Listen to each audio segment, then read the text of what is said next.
नमस्कार अभिनंदन सभी लोगों का स्वागत है in this video about Delhi's pollution. So we are living in Delhi and Delhi is like a gas chamber in the period of mainly in the period of this winters.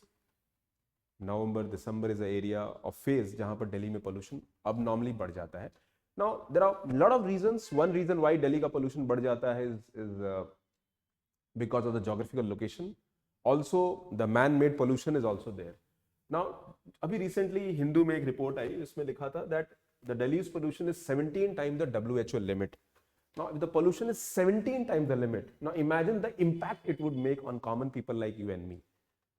आप इस वक्त बाहर जाइए, आज तो फिर भी बारिश हो गई है and things are relatively better, but normally on normal common days if you're getting up in the morning you will find that things are tough. आपको ब्रीदिंग प्रॉब्लम्स होंगे and these are for healthy people. ना people with comorbidities and disease they are facing another kind of challenge. तो दिल्ली के pollution में जो सबसे बड़ी समस्या है, एक तो आपका जो स्टबल बर्निंग है जो पराली का बर्निंग होता है in Haryana and of course the Punjab. But उसके अलावा the internal pollution of Delhi के अंदर जो पोल्यूशन है वो भी एक बहुत बड़ा फैक्टर है. The vehicular pollution, the pollution coming from the construction, the pollution coming from the power plants in Delhi, waste plants in Delhi, वो भी एक बहुत बड़ा फैक्टर है. So now I want to discuss here the kind of impact जो दिल्ली का pollution से आता है on the PM 2.5 या PM 10 की हम बात करते हैं. So PM 2.5 is the most dangerous in terms of particulate matter because ये directly आपके health को impact करता है. It is so small that it can easily get inside your body.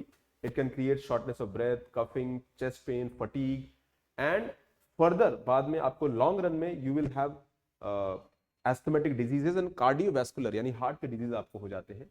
And it can also in general अगर आप देखेंगे तो normally coughing बहुत normal है in Delhi, fatigue is normal, soreness of breath is normal, difficulty breathing देखने को मिलता है. ये सारे challenge देखने को मिलते हैं that we can understand.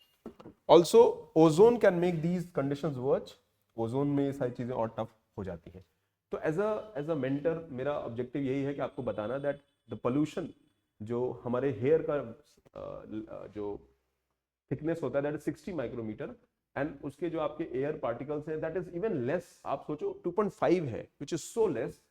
तो बहुत इजीली बॉडी में एंटर कर सकते हैं and it can create pollution to the people. Now ये जो फाइन पार्टिकुलेट मैटर होते हैं ये फ्रीक्वेंटली आपको इसके अंदर क्या होता है, इसमें कॉपर, मैग्नीशियम, लिथियम, कोबाल्ट ये सारी चीजें होती हैं. It can cause in long run they can cause cancer also and it is very poisonous. Now coming to Delhi के पोल्यूशन के रीजन क्या है. इंडिया में अगर हम देखते हैं तो pollution is there in every country but Delhi is one place in India which is highly congested with population. So here air pollution in Delhi is mostly originates from human activities. तो पहला है burning coal, petrol, diesel, biomass in industries that is second, coal based power plants ये third है आपका, and फिर then kitchen smoke, vehicular large scale construction activity ये fourth reason हो सकता है. Fire crackers, burning of the residual crops ये पांचवा फैक्टर है. And they vitiate the atmosphere और air. Although many of the main sources of pollution are active throughout the year. The worsening of air quality during winter happen due to temperature inversion. यानी एक geographical phenomena है जिसमें air temperature inversion होता है. Heavier winds prevent pollutant from scattering. तो जो pollutants होते हैं wind का direction ऐसा है, wind का flow नहीं होता है. The pollutants temperature inversion के कारण नीचे आ जाते हैं and they stay in the atmosphere and concentration इनका ground पे बढ़ जाता है. तो one there is a geographical phenomena. दूसरा है the man-made pollution because of vehicles, because of construction, because of power plants, because of all these areas. So that is where Delhi pollution में lead करता है and the problem remains. इसके अलावा beside power plant Delhi के अंदर there are four waste to energy power plants located in Gazipur और ये आपका नरेला, ओखला and टेकलांड में है and they are also major sources of pollution and they burn garbage. ये garbage को burn करते हैं and they generate steam to generate power. So this is seen as solution to the mounting garbage crisis. कि भाई आपका जो garbage है आपने देखा है उसको आप बर्न कर दो, वेस्ट टू एनर्जी जनरेट होगा. While WT plants in Delhi generate electricity but they also produce bottom ash and fly ash. अब ये bottom ash and fly ash जो निकलते हैं इनको आपको फिल्टर करना चाहिए. You should be able to filter them but we are not filtering. और ये combustion के बाद एटमॉस्फेयर में रहते हैं, 20-30% of the original waste volume रहेगा, and normally it is seen as a green solution to the problem, but इससे एक open air pollution is created from the fly ash, that is also challenge. तो ये दिल्ली के जो pollution है। Now question comes, what are the solution? Now solution will come जहां पे आपको डायरेक्टेड एफर्ट करना होगा। One way is that you have to invest heavily in Delhi. वही अगर आप पब्लिक ट्रांसपोर्ट इंप्रूव होगा, now we have good metro, but we have जो हिंटरलैंड कनेक्टिविटी, वो बहुत बड़ा चैलेंज है, that means public transport has to be improve. Second is you have to move to cleaner fuel, यानी जो ये power plants हैं इसको इंप्रूव करना होगा, इनकी एफिशिएंसी इंप्रूव करनी होगी, पोल्यूशन लेवल्स को कम करना होगा।